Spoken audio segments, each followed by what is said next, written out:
Oke, kami dari kelompok 5 kelas Pancasila 33 akan memberikan pembahasan tentang Pancasila.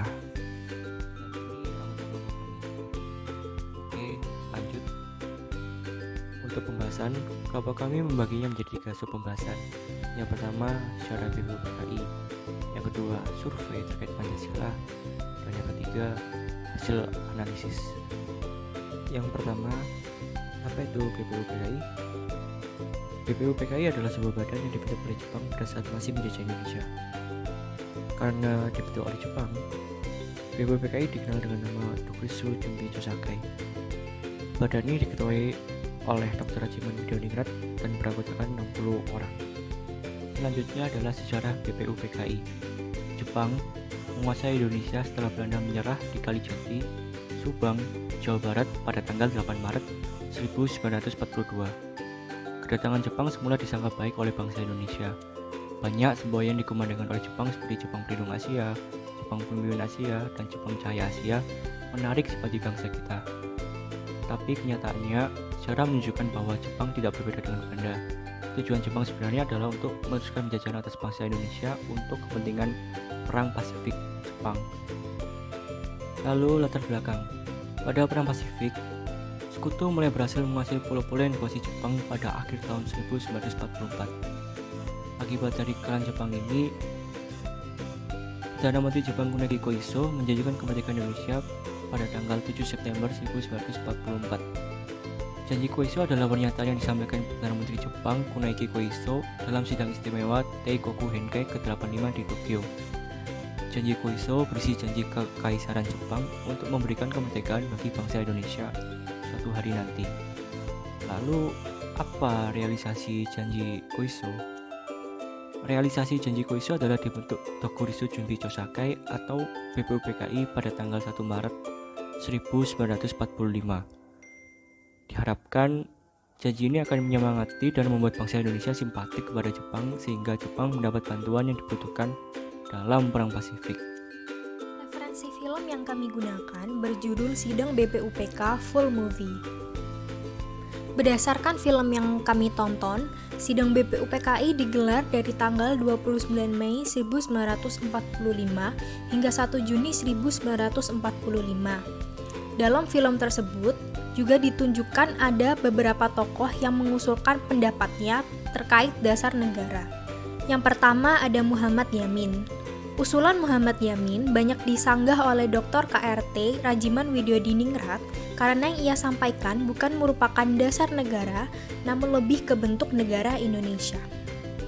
Yang kedua, ada usulan dari Muhammad Hatta. Bung Hatta mengusulkan bahwa negara tidak boleh didirikan atas dasar kekuasaan, melainkan harus atas dasar kedaulatan rakyat dan gotong royong. Bung Hatta juga menyampaikan bahwa kita mendirikan negara modern di atas dasar perpisahan urusan agama dan urusan negara. Apabila urusan agama dipegang oleh negara, maka akan jadi perkakas negara dan akan hilang sifatnya yang murni. Dan yang ketiga ada usulan dari Ki Bagus Hadi Kusumo. Beliau mengusulkan bahwa negara didirikan berdasar pada agama Islam serta ajaran Nabi dan Rasul, karena agama merupakan pangkal persatuan. Selanjutnya ada usulan dari Mr. Supomo. Beliau menyanggah usulan dari Bung Hatta dengan mengatakan bahwa negara tidak bisa dipisahkan dari agama. Negara dan agama harus bersatu padu. Selain itu, beliau juga mengatakan bahwa sistem hukum yang bersifat integralistik akan dapat melaksanakan negara Indonesia yang bersatu dan adil. Selanjutnya, ada usulan dari Lim Kuan Hian yang merupakan orang Tionghoa.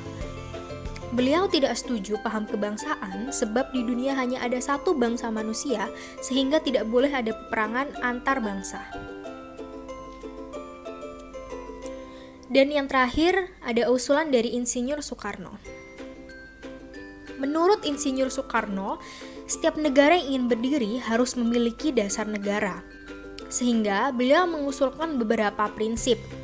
Yang pertama ada prinsip kebangsaan, yang kedua ada prinsip nasionalisme dan internasionalisme, yang ketiga ada permusyawaratan perwakilan, yang keempat ada kesejahteraan, Dan yang kelima ada ketuhanan. Ditunjukkan pula hasil sidang BPUPKI. Hasil dari sidang BPUPKI adalah sebuah perumusan dasar negara yang telah diusulkan oleh Insinyur Soekarno, yaitu Pancasila. Pancasila berasal dari kata panca yang berarti 5 dan sila yang berarti asas atau dasar. Sehingga Pancasila memiliki arti 5 asas atau dasar untuk mendirikan negara Indonesia yang kekal dan abadi.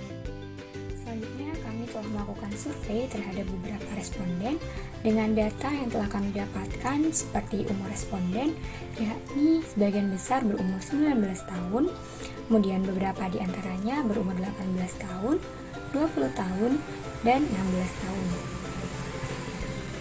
Untuk status responden sendiri, sebagian besar merupakan mahasiswa dan beberapa lainnya merupakan pekerja dan juga pelajar.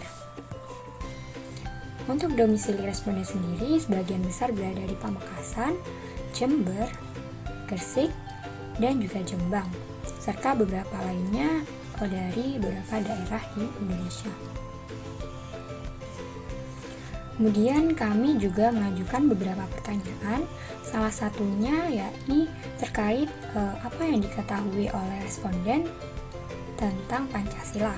Nah, sebagian besar dari mereka menjawab bahwa Pancasila merupakan dasar negara Republik Indonesia, ideologi Republik Indonesia, dan pedoman hidup bangsa, serta beberapa lainnya menjawab bahwa Pancasila sebagai lambang negara Indonesia serta dasar negara yang memuat aturan dan cita-cita bangsa. Nah, untuk selanjutnya, kita menanyakan apakah para responden mengetahui tentang sejarah Pancasila. Dari jawaban yang telah berikan, sebagian besar dari mereka menjawab iya atau mengetahui tentang sejarah Pancasila. Selanjutnya, kita juga menanyakan seberapa penting sejarah Pancasila bagi para responden. Semakin tinggi volume yang mereka pilih, maka semakin penting sejarah Pancasila bagi para responden. Di sini, sebagian besar responden menjawab poin 5, yaitu sejarah Pancasila sangat penting bagi mereka. Lalu, kita juga memberikan beberapa pertanyaan yang telah kita siapkan. Yang pertama, yaitu pertanyaan tentang hari lahir Pancasila. Sebagian besar responden telah menjawab benar, yaitu pada tanggal 1 Juni. Pertanyaan kedua, yaitu tokoh yang merumuskan Pancasila. Di sini, persentase jawaban yang benar telah menurun daripada jawaban yang pertama. Di sini yang menjawab benar yaitu 33 orang, lalu ada 5 orang yang menjawab salah. Dan kemudian pertanyaan terkait awal mula Pancasila berasal dari peristiwa. Sebagian besar responden menjawab berasal dari rapat BPUPKI dan yang lainnya menjawab berasal dari rapat PPKI dan juga Piagam Jakarta.